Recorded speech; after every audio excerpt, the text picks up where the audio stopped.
You're exactly right. I mean, who would have guessed? I'm out camping again. I've kind of come to the realization that I'm addicted to camping, and right now I'm getting to live it out 110%. Hmm. So this week I'm actually out at Sequoyah State Park. I'm having a great time out here. Last week I was out at Hogan's Off-Road Park, and if you want to hear a little bit more about what I was doing out there, I've actually put a couple of videos out talking about kind of my journey out there. A lot of the times, whenever people are thinking about RVing, they think about the destination, but whenever you're actually traveling in the RV, it's about the experience, it's about the journey. So it's not necessarily just about the destination. And with that, I kind of posted about the road trip. I posted whenever we got out there, and I got a really cool interview with Hogan himself. And I put all that stuff on YouTube and Facebook and Instagram. So if you want to kind of see what my adventures are, I'm going to be filming this weekend again and having a lot of that footage out so you can kind of live my journey with me while you're cooked. You may be cooped up at the house, but you can kind of, live the outdoor lifestyle through my camera lens, you might say. Yeah, I think that'll certainly help out. When you told me you were at Sequoia, I did a quick little Google map, and it's not that far. I just had never looked at it before, and I did a little map from my house here in Broken Arrow, and it's 35, 40 minutes, so not a bad drive at all. No, it's not a bad drive at all, and that's what I love is we have so many great local camping destinations that you can, it's just a quick drive. And even if you're looking, if you have, you may not have the RV, but you're wanting to go out and camp, there's lots of different tent spots you can come out here as well, and you just get outdoors. That's the whole thing is a lot of people are getting sick of being cooped up inside, and we really want to promote getting outside and enjoying while social distancing, enjoying nature, and there's a lot of things you can learn. I've been taking a few of these hikes, and there's a lot of different, information on the trails, and it's a good time to really learn, take a step back, and kind of relax and unplug a little bit. So But if you have yes, any it's just camping, right. go ahead. Sorry. Sorry, go ahead. Yeah, it's just right up the road, and there's just so many different campsites just right around town. I mean, the other day, while you can't go there right now with the social distancing, well, you can't go into the casino necessarily, but I went up to Will Rogers. That's up in Claremore. A lot of people, that's a local spot. A lot of people live in Claremore that are listening. So it might even be in your backyard, but Oklahoma has tons of different destinations. And last week, it was actually, I made a mistake and I said the state parks were closed. That's not correct at all. I am at a state park, and what's closed is the restroom facilities, and the state parks that I called, they were actually fully booked. So that's why they weren't accepting any more campers. So there are 34 state parks, and they are very close to you. Get out there and enjoy them. Right now is the perfect time. If you have camping questions, we are here for you. You can text us at 95920. Just whatever you want to say or ask, text that number, 95920, or call 918-460-KRMG, 460-5764. And man, it's just a good time to get a lot of this stuff off your chest. If you have any questions about like what Willie D was just saying, where you can or can't go and what you should do, he's got all that information. And I know just through somebody I know that a lot of people are now going ahead, and a lot of you may have already done this, but for those that haven't, it's a good time to go de-winterize and do that kind of thing, right, Willie D? Because I know a guy who's he keeps his up by a lake up by Grand, and he said we were going to go up this weekend just to find a reason to get out of the house, and so they're going to go do that. Yes, right now is a great time to de-winterize because we're not seeing a lot of those sub-zero temperatures, as I call them. It's not really sub-zero in Oklahoma, but we're not dropping down below that 32-degree mark. So right now would be a great time to de-winterize or do any sort of maintenance that you're needing to do on your RV. One thing that I noticed was we brought the Palazzo out. I'm staying in the 2013 Palazzo once again. I'm really becoming accustomed to this. I love this thing. It's awesome. It's a great driving experience, and it's just the perfect size. It's about 33 foot long. But whenever we plugged it into water last week, we were getting it de-winterized and, kind of flushing out the system. But what happened was this thing has an inline water filter.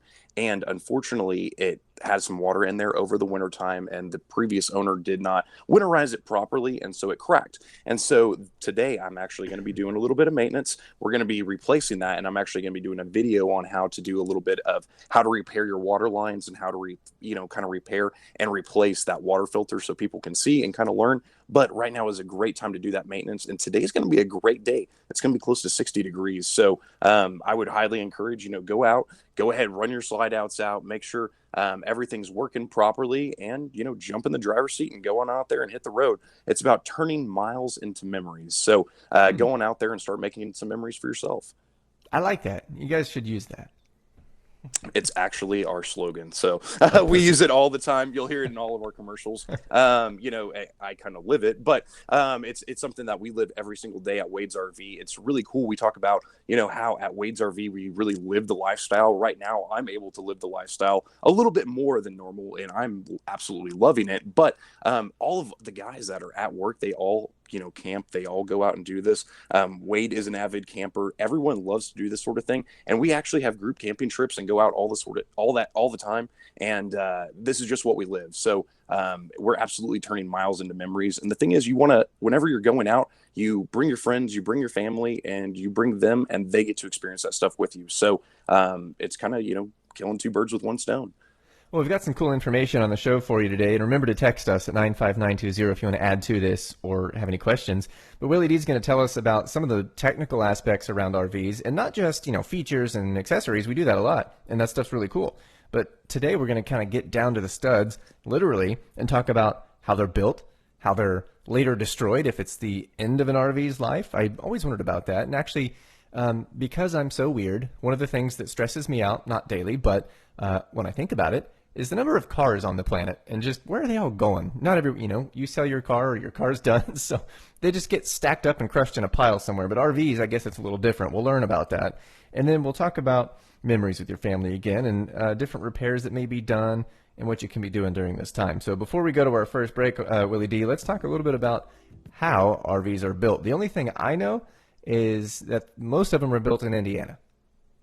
Most of them are built up in Indiana. We do carry idle time, though, which is made in Oklahoma. So that's a little bit of an exception, and it's really cool. So we talk about, being made in America, and that's a really cool fact because most of the RVs that you see on the road, I would say 99% of them were built here in America. Very few are built overseas. But whenever something's built right in your backyard and built here locally, it's something that you can really stand behind. And so we were really happy whenever we acquired idle time. So people can come on and they can, if you want, go on YouTube. We put a great walk around video so you can kind of see what it's about. I love idle time because it has really great equipment, but it doesn't have a whole lot of the extra, fancy trim. It may not have an LED light above the slide out, but guess what? It has a really heavy duty slide out, which to me is really important. And so while a lot of them are built up in Indiana, we do carry the idle time. But most of those are built up in Indiana and they all go through a very similar process. So it's kind of like a rail track system whenever they're building these things. They start out with just a raw frame and they start building up past the ground and it goes in an assembly line. So they push it, down that assembly line. And it's really cool. There's actually a lot of these are built by Amish workers. And so whenever the factories are open, they actually start, really early in the morning at like 2 or 3, and then they'll end very early in the day, obviously. So then the Amish workers can actually go home and tend the farms. But with that, you'll get Amish made cabinetry and you get really, really high quality product. But what is interesting to me is I was watching a documentary about, how RVs are built and different things. I've been privileged where I can go. I've been up to Indiana and I've been able to see the whole process. But I always like to kind of expand my knowledge base and learn a few different things. But one thing I'd never thought about is these guys that are making these, they don't actually get to use them. And the Amish, culture, they're not using the technology and then the vehicles and stuff like that. So a lot of them, they build these and never get to go out RVing. And so we are really privileged where we can go out and do that sort of thing. But there's two different processes. You have either laminated trailers or you either have the stick and tin, as they call them, which is 2x4s. And then you have the tin on the exterior. And then it has that Pink Panther insulation. Both are great different units, but it just kind of depends on, where you're going with what kind of unit you want to choose. I wonder about the Amish building RVs, and it seems like it'd take forever if you don't have a drill. I mean, how do they, what tools do they use? So yeah, I guess they are allowed to use the different power tools. It's really interesting. So the first time I went up there, one of the first factory tours I had, I was introduced to a Amish man named Merle, and guess what his job was? He was an electrician. And so that's the last thing that you would think that an Amishman would be doing is doing electrical work. But I guess they can use the power tools whenever they're at the factory. A lot of them are air tools and different things. I'm not sure exactly the different parameters, but they do use them and they go to work and they make great, great, phenomenal product. And you can see that every day at Wade's RV. If you want, come on in and say, hey, show me one of the RVs that are built by someone that's Amish. And a lot of times you can see that extra step of craftsmanship. Coming up, we'll talk more about how RVs are destroyed. In fact, I want to learn more about how they're built, too. But they do eventually get destroyed, so Willie D will tell us about that. You can get a hold of Wade's RV, 918-291-1011. They're down the street. It's Highway 75 and 161st Street, or the Service Center at 121st and Highway 75. You're listening to Camping with Wade's RV. I'm Skyler Cooper. We'll be right back. This is 102.3 KRMG.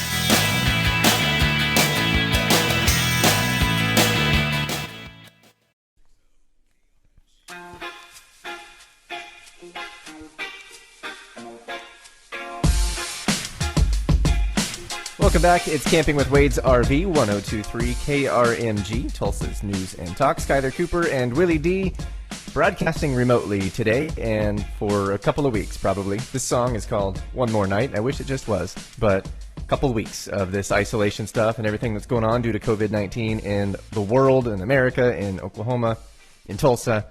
It's where we are right now, but we're pushing forward and we'll get through it. And what we are doing right now to get through it is talking about something everybody loves to do. And Willie D's doing it at the moment, which is camping. And he's out at Sequoyah State Park today. Yeah, how is it out there with the crowd? I mean, are people doing that too, or are you kind of alone? So there is a few different camping spots that are open out here. So if you're thinking about coming out, just come on out and join me. Like I said, I'm in the gold 2013 Palazzo. I'd love to meet you, but there are a few available. But you got to act quickly. I was looking yesterday and the spots were booking up very, very fast. So usually you do have to plan a day or two in advance. And with it being the weekend, just look around. If it does say they are booked up, there are a lot of different state parks. Like I said, there are 34 state parks still open, so there are a lot of different camping opportunities. But this is actually the second time that I've been out here to Sequoyah. It was kind of a flashback for me because the very first RV trip I ever took on my own, where I kind of stepped behind the steering wheel and took off.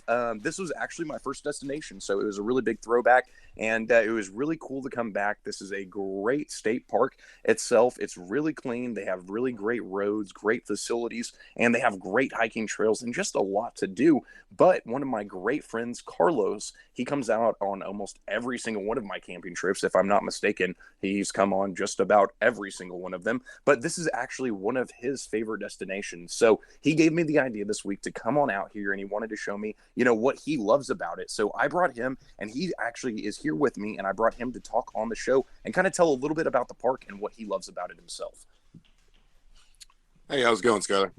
Good. How are you? So this park right here is absolutely phenomenal. As soon as you turn right on in, they've got all the trees trimmed and everything. So as you're driving your big rig down, you're not scraping the roof, anything like that. Going back on what Willie said, the facilities are phenomenal. We are right actually looking at the water just a couple steps away and also close to the restroom. They've got 7 different big camping spots out here. We are actually in Seminole camping spot right now, and they've got quite a bit out here. They're pretty much all booked up, but I've been coming down here because my mother's from Taylor's Ferry, so I've been coming out here from a kid. I'm probably close up to been out here either for camping or day use. And Willie D, we do have a couple of questions for you. Texters at 95920. Before the break, we were talking about how RVs are built and different ways to enjoy them out there. So you got a couple questions you want to answer, Willie? Yeah, come on. I'd love to answer some questions. I have some information about this one because my boss has an RV, and he tells me that something cool in his, and the reason they really liked it because they take their dogs, and under the fridge is a slide out for the dog bowls. Yes, so the question, that's really cool. This question is more for cats. So how would you find space or make space for a cat litter box? Well, I mean, same thing kind of with the dog dish bowl. Each RV is going to have different storage compartments. So, and this one, there's actually a really cool compartment right when you go into the door. It's actually used for a shoe compartment. And so you can just slide a little tab over and you could actually put your shoes in there, and you can access it from the exterior of the coach and also the interior of the coach. So if it was me, I would put the litter box in there. That way the cat has a nice spot, and then you can also empty it from the exterior because you're obviously going to have to take it out. But each RV is going to be a little bit different. So you can also customize your RV. The great thing about RVs, I tell people all the time when they're looking at them, is it's kind of a blank slate. We're giving you a blank and open canvas to do whatever you want. The cabinets are here, the fridge is here, the microwave is here, but just like a house, you can decorate it and make it, your own RV. And so you can make things that are specialized to you. So I would just say, look at what, if you're, going to bring your cat with you all the time, whenever you're looking for an RV, look for a compartment that you could pull out and put a litter box, or make sure there's a great spot in the closet, or, just whatever fits your cat. I don't have a cat, so I don't necessarily know what would be best fitting to put a litter box, but there's a lot of different things that you can do. And before the break, a little earlier, we were talking about how RVs are built, and you were explaining some of that, the way they go up at the walls and everything, and sort of, I know it's built on sort of just a big chassis with some wheels, right? So let's talk about the finishing. Once the frame is there and things are kind of enclosed, how does that finish work go together? So it is a step-by-step process. So basically they put the frame, then they put the floor, then they put the walls, and then they actually put the cabinetry and stuff that's in the middle, then they put the walls up. And whenever you actually finish with the process, one thing that's really cool is, so we had Rocky from Riverstone on, we have Vibe, we have a couple different Forest River products that are at our dealership. Catalina is one of my favorites that we have as well. They actually go through a 100% PDI process. So what that means is every single one of those units, before it leaves the factory, they actually pressurize the water lines. They actually do different water tests. They put it in like a water containment system, and so it's like basically simulated rain. And so they can do different water tests. They pressurize the actual RV to make sure all the seals are tight. And so they make sure that everything is just fit and finished, not perfectly necessarily, because we are humans, people do make mistakes, but they go through a lot of different inspections to make sure everything's, fixed and finished properly. And then whenever it comes into Wade's RV, we also do a secondary check to make sure everything is going over smooth. But there's a lot of different things that happen to make sure these things come out perfect and looking great. And that's what we're about, is perfection at Wade's RV. Talking camping with Wade's RV on 102.3 KRMG. We'll take a break, check the news at the bottom of the hour, and the forecast with Burt Williams. We have more questions. Text us at 95920. We'll answer more of those when we get back. I'm Skyler Cooper with Willy D. This is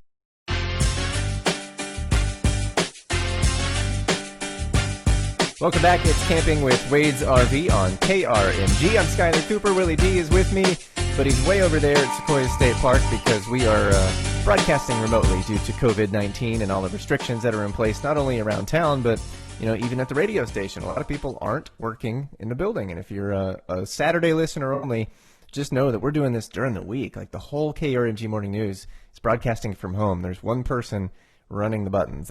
It's really neat that we can do it, but I also miss everybody, and we miss coming to work. I'm one of those people, Willy D, I think you probably aren't suffering from this the same as me, but I literally just miss driving to work. The only place I've driven in the last 2 weeks is the grocery store and once to the doctor, and it's like I'm stir crazy. So you're getting out and going camping, and I'm sure that helps.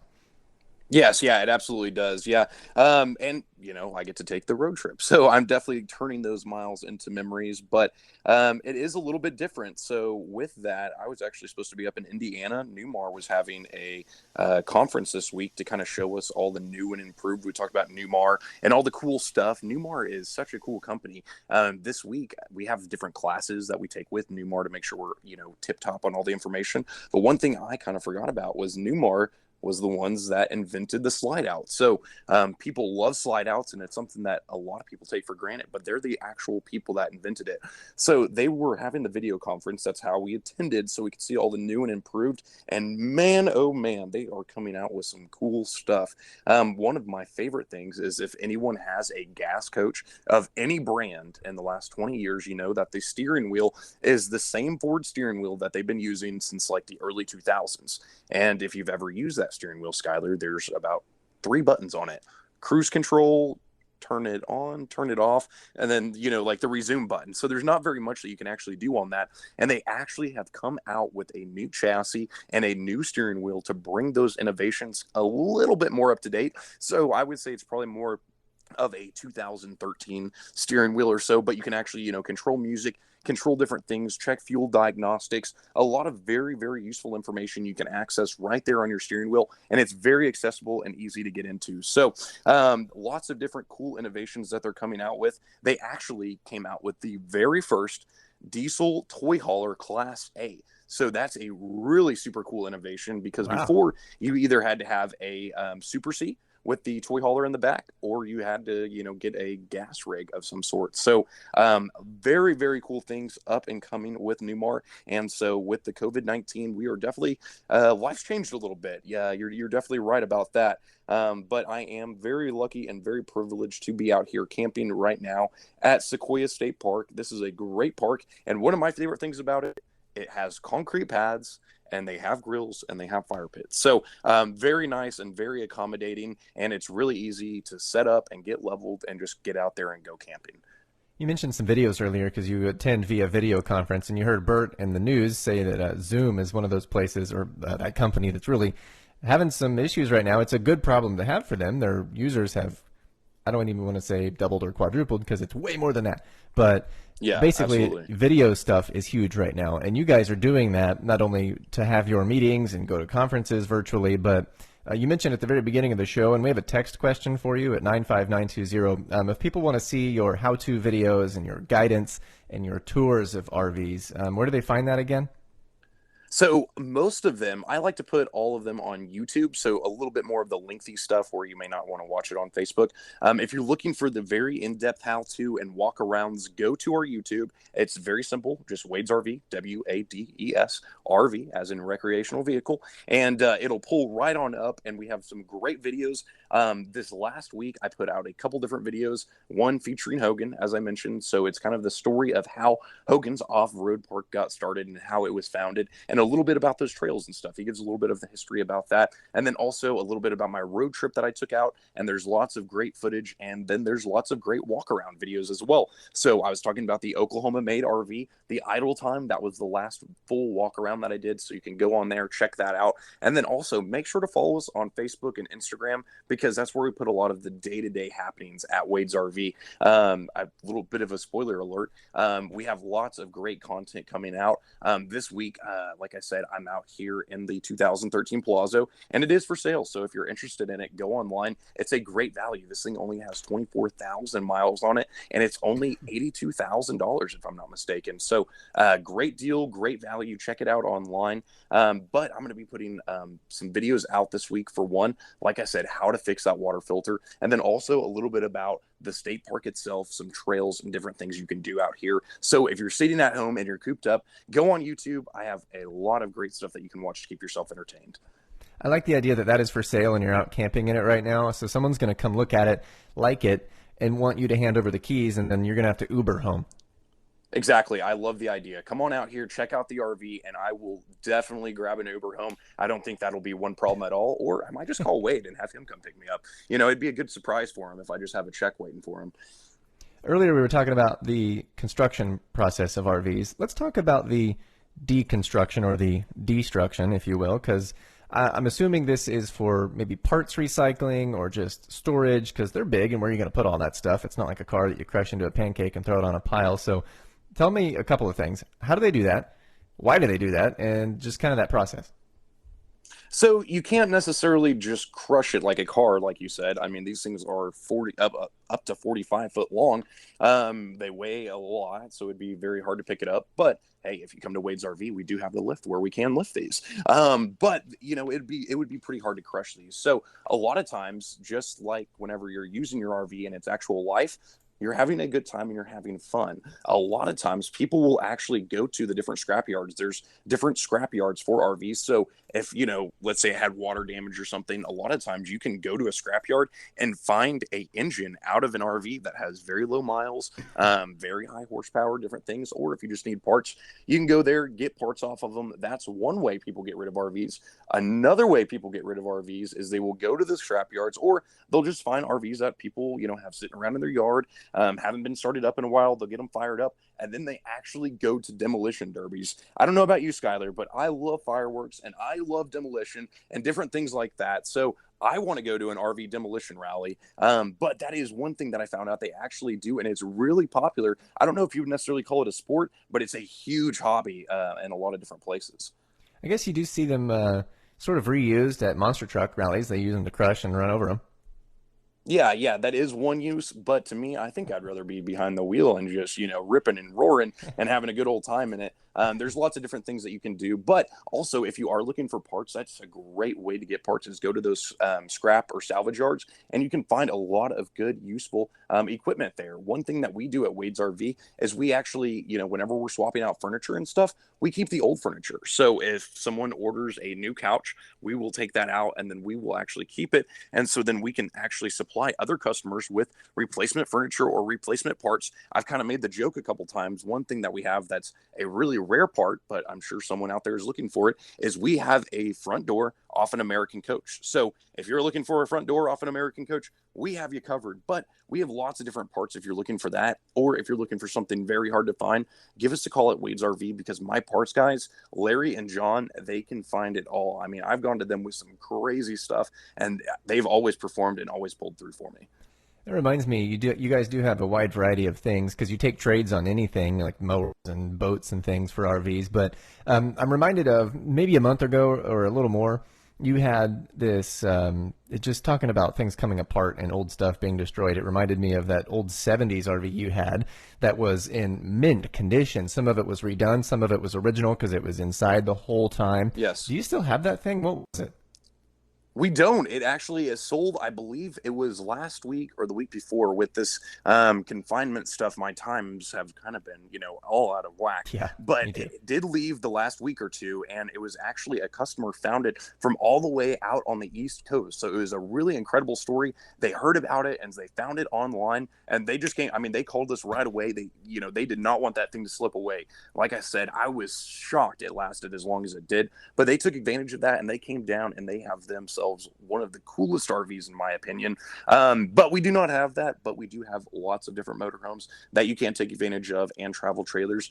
We also, like you were talking about with the trades, we have been taking in different trades. So I believe we have a couple different tow vehicles right now that are for sale. We have a couple different Jeeps. We also have those sport chassis. Those are brand new. You can take advantage of those. We had a brand new 2014 roll onto the lot, but I also have a couple different boats. So if you're a fisherman, fisherwoman, come on out to Wade's RV. I have a pontoon boat and I also have a bass boat. So if you're sitting in your house and you're tired of being cooped up inside, we have more than just RVs at Wade's RV. Come on out. We have it all. If you want a recliner, like I said, we have furniture as well. So we have just about a little bit of everything for everyone.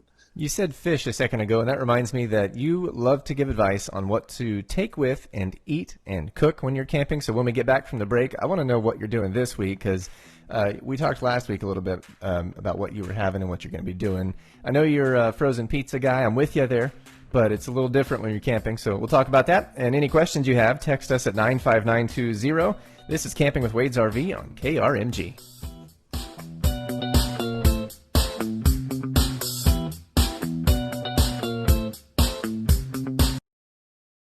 Willy D is camping at Sequoyah State Park, so he's living up to the lifestyle and probably having a lot more fun than me because, dude, I'm so stir crazy.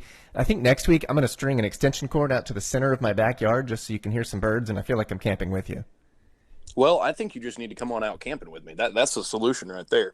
But yeah, I am having a great time out here myself. And as always, there's always a few things that you learn along the way.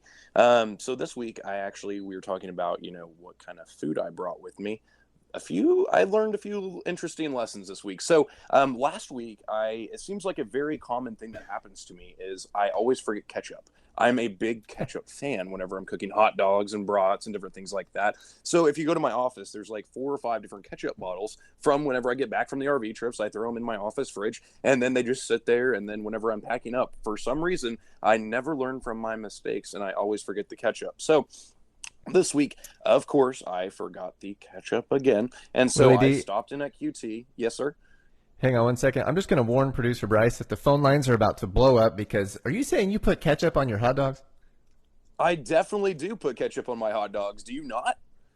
I got to say we are on the opposite side of the fence on this one. It's mustard or bust, Oh my bro. goodness. Oh no, I'm totally out. So I'm going to be on the hot dog side. You can be on the mustard side. But hey, I do have a tip. Regardless, if you are, out camping and you forget the mustard or you do forget the ketchup, here's the deal. go into QT, grab yourself a snack. What I did was I grabbed myself a piece of pizza, a nice little hot piece of pizza, and then I grabbed myself 4 ketchup packets. The person at the counter had to think I was crazy. They probably thought I was putting the ketchup on the pizza, but I had to be a patron. Got my pizza, got my little snack, but I did bring some ketchup out to the campsite, and then I'm not going to return with another bottle to once again be forgotten in my fridge. So there was a little lesson of the road this week that I learned right there. And another thing, I went to the store last time and I couldn't find the exact broths I usually get. I'm a big broths guy. I love the bacon and cheddar and the jalapeno cheddar, that sort of stuff. I'm a huge fan for it. But this week they were out of my forsaken bagel bites. So it was a huge, take back for me. And I've kind of had to adapt and overcome. So we were talking about pizza as well. Pizza Lunchables. This is how I've overcome this. I'm not having frozen pizza and I'm not having my bagel bites, but I do have the Lunchables. So if you're looking for a great camping snack, Lunchables is where it's at. I will tell you, I don't know about you during the week, but for me, for the last 2-3 weeks, I've actually had, it's been a good diet plan because I admittedly eat too much fast food, but I haven't had fast food in weeks, and it's helping. Yes. Yeah, well, for me, I'm kind of a fan of fast food myself. Being out on the road, it is hard to get into a drive-through with an RV. So I have been eliminating the fast food out of my diet a little bit more, but I can always get my fix at the good old Quick Trip. They always have those big parking lots and stuff. So I have had a little bit of that. But camping out here, I have, I kind of stick on a strict diet of red meat, really. I'm always eating the, hot, not just necessarily hot dogs, but the steaks and different things like that. I love grilling. Actually, whenever we get done with the radio show, I'm going to go light up the fire and get me some steaks going right now. Hey, we have a couple of questions here and only a few minutes left, so let's roll through these pretty fast. Absolutely. Someone says they've got dogs, and so they've always focused on having a truck and then a toy hauler. But they're talking about going to state parks, and there's so much space out there. So they're talking about this text got a little broken up, so I'm sorry if I misinterpret it. But I think what they're saying is they now want to look into more of a fully equipped, like a Class A sort of thing. But he says, you mentioned the one incorporated with a toy hauler, but he says they're all over 40 feet. So is there a suggestion? Is there an alternative?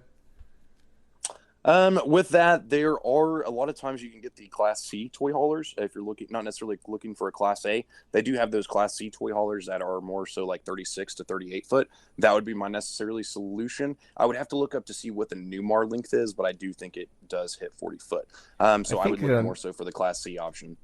That might be good. I'm trying to read this because, again, sometimes when our texts come in, they get broken up. It's just, I think he wants to stick with the truck maybe, but wants a toy hauler with like a loaded one that's not over 40. So does that exist?